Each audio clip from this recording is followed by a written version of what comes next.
Hi guys! Welcome back to my channel! So nandito na naman ako sa trabaho ko sa cheese factory at ang gawain ko today ay magtakal ng mga cheese. So ayan. Ito yung tinatawag naming ribe kese. Yung ribe kese, yun yung mga nilalagay namin sa top ng spaghetti. Yan, yung giniling na cheese. Ayan. So, tagatakal ako ng cheese ngayon for 1 kilo. Every sack is 1 kilo. So, ayan, dami pa naming itatakal. Tapos, ito naman yung tagagiling yan. Ito yung machine na panggiling. Diba? Ayan. Dito siya lalabas. Nagiling na. Tapos, dito naman nilalagay yung cheese papunta doon.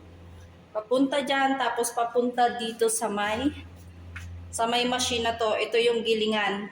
So, paglabas niya, giling na siya. So, yan. So, ngayon kailangan ko na magmadali kasi magtatakal na ako ng mga cheese na to. Giniling na cheese. So, dito kailangan mabilis din ang kilos talaga. So, itatabi ko lang itong aking cellphone para makita niyo kung paano ako magtakal.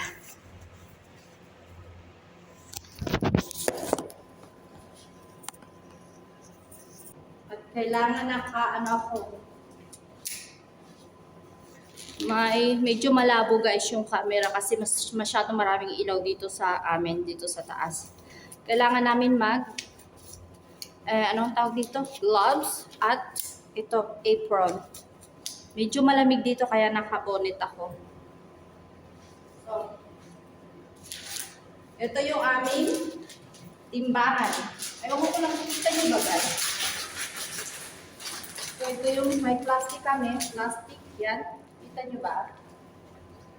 Takal na. Basta 1 kilo lang yung kanyang yung tatakal. 1 kilo.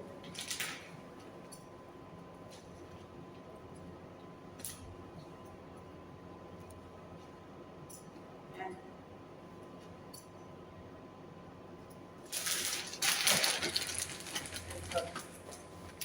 So, 1 kilo to. Ayan. Tapos, after nito, iba-vacuum naman namin. Pero, baka hindi ako yung magpa-vacuum, baka yung iba.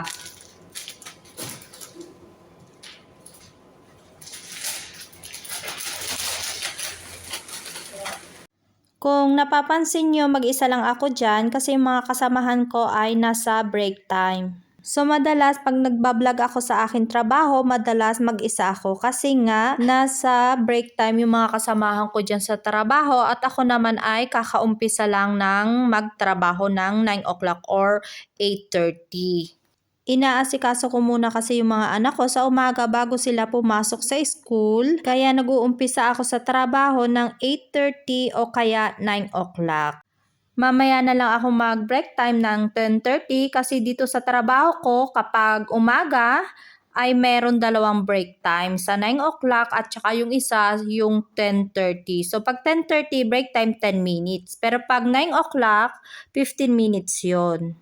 Kapag nasa break time yung aking mga kasamahan ay talagang nagnanakaw ako ng mga video dyan. Yan ang ginagawa ko, nagbibideo-video ako kung anong ginagawa ko para ma-share ko naman sa inyo kung ano yung yung trabaho ko dito sa Switzerland. Itong trabahong ito ay madali lang, yung magtakal-takal lang ng cheese. Pero nakakangalay din siya sa braso at sa likod. At saka sa trabaho dito, hindi may iiwasan ang magbuhat-buhat.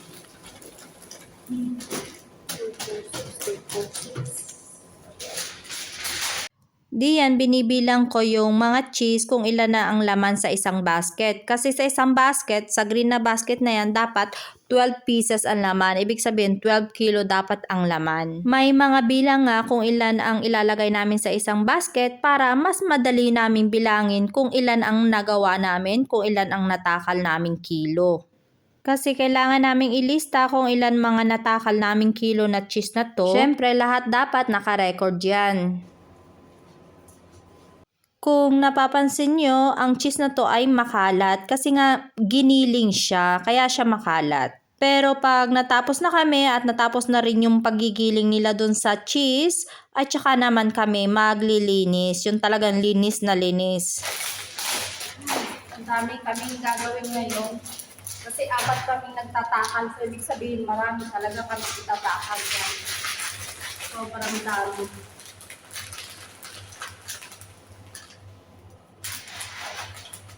Kapag gumagawa kami ng mga ganito ay minsan talaga umaabot ng 600 kilo, minsan 700, 800, so depende.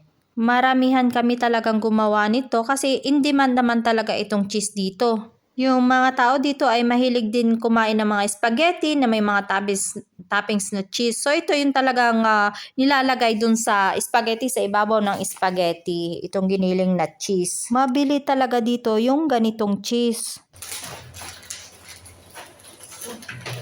Kailangan bilisin natin ang trabaho. So, masarap din yung aming binibenta ditong ganitong cheese, giniling na cheese para sa mga spaghetti, carbonara, yan. So, napakasarap yan. Ang dami.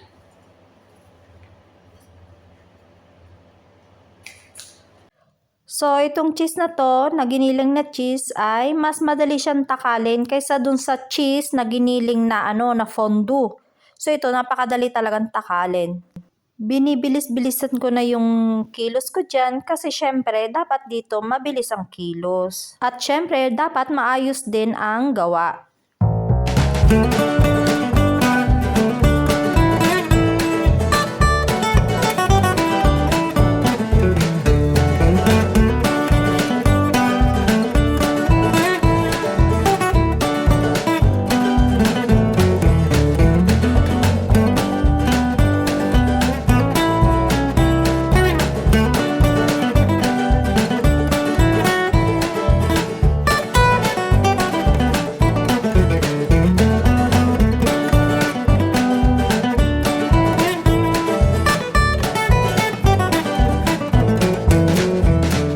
Isingit ko lang saglit itong aking nakuha ng video. Ganito ang ginagawa namin bago siya gilingin. Kasi yung cheese, kailangan muna namin ilagay sa freezer para matigas siya, para maganda yung pagkagiling niya. Kasi kapag hindi nilagay sa freezer, hindi siya matigas, ay pangit yung pagkakagiling. So malambot, so magdidikit-dikit yung cheese niya. Yung isiningit kong video na yun ay inas ko yung boss, pinakang-boss diyan sa may taas diyan. Sabi ko kung pwedeng videohan ko kung paano yun ginagawa ko, paano yung maggiling. So pumayag naman pumayag. Ayan, bulol-bulol na naman ako. So pumayag naman siya, wala namang problema sa kanya na mag-video ng mabilisan. Mabilis lang naman yung video ko doon. So guys, bulol-bulol na naman ako. So guys, ano ba yan? Hindi ko na maituloy. Hindi ko na maituwid ang aking dila. So guys, dito ko natatapusin ang aking vlog and thank you for watching. Thank you for watching and I hope na nag-enjoy kayo sa aking video at pa-like po ng aking video at pa-subscribe na rin po. Bye! Shonen Tag! Cheers! Bye!